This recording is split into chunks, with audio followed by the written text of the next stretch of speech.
社长好，我是社长。接下来呢，想跟你分享我梦寐以求的韩国釜山大邱9天自由行是怎么安排的呢？由于这一次是我第一次的韩国自由行，所以我非常的紧张。那在出发之前呢，我准备了很多的功课。后来我发现原来到韩国真的好简单。现在呢，你只需要一本护照就可以了，连那个 Q code 啊，其实都不一定要去填写。在2024年9月1号起，只要你去韩国前的21天内，你没有去过中国、美国、英国、中东、非洲等21个国家，你就不需要填写 Q code。但是呢，如果你有感冒的症状，就还是建议自主填写 Q code。那 Q code 的填写方式呢，我会放在下方的说明栏给大家做参考。所以现在要入境韩国，你只需要准备一本护照，还有呢，在飞机上填写好小黄卡就可以咯。下捷运之后呢，跟着指示走就会来到了出境大厅，然后呢，要记得看一下你航班的报到柜台是哪一个柜台，直接就走去那个柜台报到就可以了。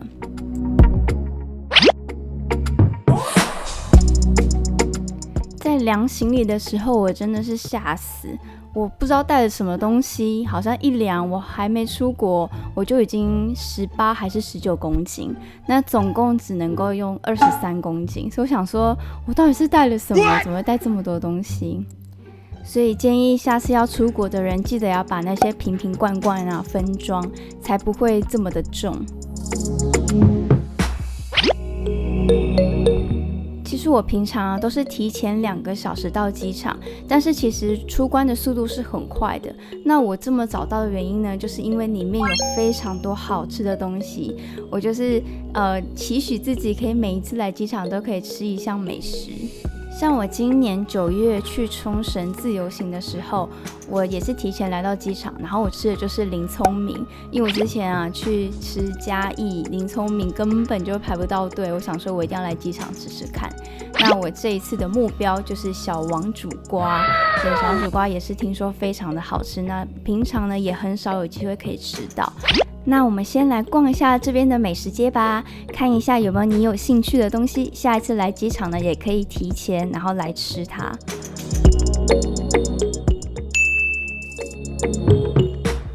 小王煮瓜的卤肉啊，真的就是我喜欢的那一种，油油亮亮的又很黑，然后看起来就很好吃。拿到了这一份卤肉套餐，虽然其实我觉得它有点小贵，因为这样一整套呢大概要330块钱，可是呢真的还蛮好吃的，尤其是它的鱼肉汤，我觉得真是很惊艳耶，我就想要有机会去吃吃看，是不是真正的小王煮瓜他们的鱼肉汤真的这么的好喝。登机之后呢，空姐呢在等待飞机起飞的时候就会给你一张小黄卡，那时候呢你就可以来填写，所以记得出国要带一支笔，因为呢你可能需要填写一些东西。接下来想跟你分享大韩航空的飞机餐，上面呢一样有面包、水果，还有沙拉以及饭。然后呢，因为是大韩航空，所以呢它一定是会附着一个很特别的像牙膏一样的辣椒，我没有吃，但是听说是甜甜辣辣的，不会到太辣，可以尝试看看。饭里面呢我也觉得很好吃，那个蔬菜就是软软的，然后那个梗啊都泡很烂，所以呢就是我喜欢的，然后还有鸡肉啊饭啊都非常的入味又很热，是我喜欢的餐点。下飞机之后啊，只要拿着护照还有小黄卡给查验人员检查就可以了，然后你就可以看一下你的航班是在几号的转盘，然后去领取行李，就可以顺利入关咯。拿到行李之后，我们就要来叫计程车，没有叫过计程车的人可以一步一步的跟着这个步骤做一次。那在韩国啊，叫计程车通常都是用 KakaoT 或是 Uber， 这些呢都是要在台湾先下载好才可以使用。我们这几天的旅程，除了第一天的机场到饭店，其他都是用这个 KakaoT。那第一步呢，就是要点开 KakaoT 之后，再点这个 Taxi， 然后呢，你定位一下你想要司机接的地方，你可以用指标定位，也可以用下面直接输入你的地址。接着呢，你再输入你想要到达的地方，那这地方呢就是要输入韩文。如果你不知道韩文，你可以先到 Google Map， 他们下面都会显示韩文，你可以在下面复制再贴上，然后贴完之后呢，它就会呈现是不是到这边，你就选择确认就可以了。确认之后呢，它会到一个付款的地方，记得要往下拉，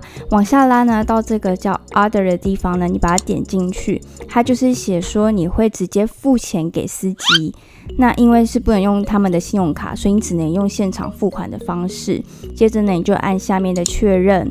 然后它就会显示说，是不是到这边？你说对，然后再按确认之后呢，你就可以叫到你的司机。你还可以看到他现在目前是到哪里。它会显示车号的末四码，你就看着这个末四码等待计程车到达就可以了。像以釜山的金海机场为例的话，计程车呢通常是在出口3号跟5号中间，所以如果呢你要在路边拦车，你可以直接往出口3号或是5号，外面就会有停很多的计程车。那计程车呢一定要挑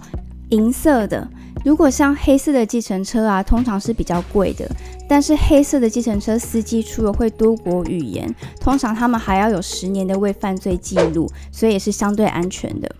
但其实叫车的那一天呢，我们有发生一个小插曲，就是我原本是要用 Uber 叫车的，叫完车之后呢，因为金海机场外面的车速实在是太快，而且太多计程车，所以我就看着我们的计程车司机从我们前面呼啸而过2-3次，他永远找不到我们，所以我不得已只好取消。那取消呢就被扣了取消费大概2000韩币，我就觉得有点冤。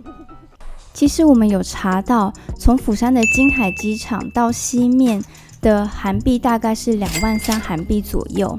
但因为我们现场叫，我们就直接问司机说到西面多少钱，他开价是3万块钱，我们还是上车了。对，我觉得这一点呢，我们下次就可以做得更好，因为那边很多台计程车嘛，其实我们是可以一个一个问的，问出一个价格是我们认为在合理的范围内的价格，再上车就可以了。